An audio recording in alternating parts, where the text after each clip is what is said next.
Bella గురించి కాకుండా గీతాంజలి మళ్ళీ వచ్చింది గురించి చెప్పు.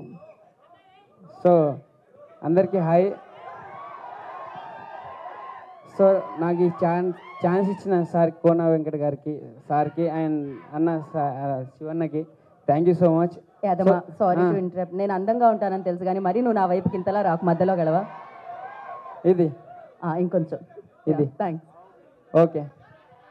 So thank you so much అన్నకి, సార్కి. సో దీనిలో మంచి క్యారెక్టర్ అన్న శకలంగా అన్నతోటి, అన్న సార్ శకలగా అన్నతో, శకలక శంకర్ అన్నతోటి ఫస్ట్ రోజు ఫస్ట్ వచ్చాడు 1 more అన్నాడు. 1 more అంటే ఏమన్నా నన్ను ఒకసారి నువ్వు అన్న ఆ సేమ్ చేసేటట్టయితే 1 more ఎందుకులే, కొంచెం మార్చి చేయాలి. వేలే. సో అన్న వాళ్ళతోటి నేను చేసిన ముగ్గురు అన్న వాళ్ళతోటి. సో ఈ ఛాన్స్ ఇచ్చినందుకు శివన్నకి, అన్న సార్కి thank you so much. Thank you. Next mike ఎవరికి ఇద్దాం యాదమరాజు? తెలీదా పక్కకి